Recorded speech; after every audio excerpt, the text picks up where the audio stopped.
Hello guys, അപ്പോൾ ഇന്ന് ഞാനൊരു ക്യാറ്റും കൊണ്ടാണ് വന്നേക്കുന്നത്. എന്തിനാണെന്നല്ലേ, ഒരു ക്യാറ്റ് ഹൽവ ഉണ്ടാക്കി വെക്കാം. എനിക്കറിയില്ല ശരിയാവുമെന്ന്. ഫസ്റ്റ് ടൈമാണ് ഉണ്ടാക്കുന്നത്. കുറേ വീഡിയോസൊക്കെ കണ്ടു, ശരിയായാൽ മതിയായിരുന്നു.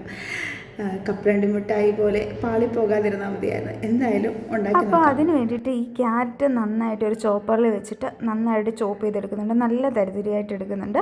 അതിനുശേഷം ഒരു പാൻ ചൂടാക്കി അതിലേക്ക് 2 ടേബിൾ സ്പൂൺ നെയ്യ് ഒഴിച്ചിട്ട് നമ്മുടെ കയ്യിൽ എന്തൊക്കെയാണ് ഡ്രൈ ഫ്രൂട്ട്സ് ഉള്ളത് അതൊന്ന് ഫ്രൈ ചെയ്തെടുക്കുന്നുണ്ട്. അപ്പോൾ എൻ്റെ കയ്യിൽ ഉണക്കമുന്തിരി മാത്രമാണുള്ളത്, അപ്പോൾ അതൊന്ന് ഫ്രൈ ചെയ്തെടുക്കുന്നുണ്ട്.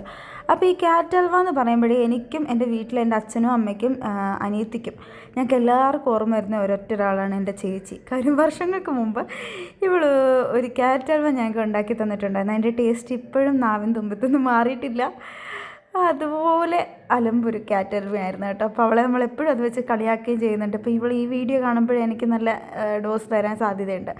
അപ്പോൾ ആ ഡ്രൈ ഫ്രൂട്ട്സ് മാറ്റിയതിന് ശേഷം ആ സെയിം നെയ്യിലേക്ക് തന്നെ നമ്മൾ ചോപ്പ് ചെയ്ത് വെച്ചേക്കുന്ന ക്യാരറ്റ് ഇട്ടിട്ട് നന്നായിട്ടൊന്ന് ഇളക്കി കൊടുക്കുക. അപ്പോൾ അതിൻ്റെ ഒരു പച്ചമണം മാറി വരുമ്പോഴത്തേക്ക് അതിലേക്ക് പാലും അതുപോലെ തന്നെ പഞ്ചസാര ആഡ് ചെയ്ത് കൊടുക്കുന്നുണ്ട്.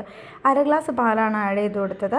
അപ്പോൾ 3 ടേബിൾ സ്പൂൺ പഞ്ചസാര ആഡ് ചെയ്ത് കൊടുത്തിട്ട് എന്നിട്ട് നമ്മളൊന്ന് ഇളക്കി നന്നായിട്ട് ഇളക്കുമ്പോൾ ഇതൊന്ന് പാനിൽ നിന്ന് വിട്ട് വരുന്ന ആ ഒരു സ്റ്റേജ് വരെ നന്നായിട്ട് ഇളക്കി ആ ഒരു പാനിൽ നിന്ന് വിട്ട് നിൽക്കുന്ന ആ ഒരു ടൈമിൽ നമ്മൾ ഏലക്കായ പൊടിച്ചതും അന്നെടുക്കാൻ നമ്മുടെ ഉണക്കമുന്തിരി ഫ്രൈ ചെയ്ത് വെച്ചത് ഇട്ട് കൊടുത്തിട്ട് നമ്മളൊരു പാനിലേക്ക് എന്നിട്ട് തണുക്കാൻ വേണ്ടിയിട്ട് ഒരു പാത്രത്തിലേക്ക് മാറ്റാം. എന്തായാലും സംഭവം ഇവിടെ സെറ്റായിട്ടുണ്ട്. എനിക്ക് സാറേ ഒരു രക്ഷയില്ല. ഞാൻ തന്നെയാണ് അത് ഉണ്ടാക്കിയത്. എനിക്ക് എന്നോട് തന്നെ സംശയം തോന്നുന്നു.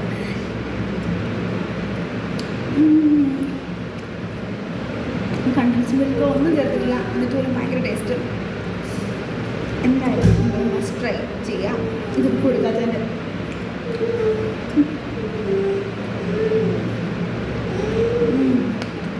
അപ്പോൾ അത്രേ ഉള്ളൂ.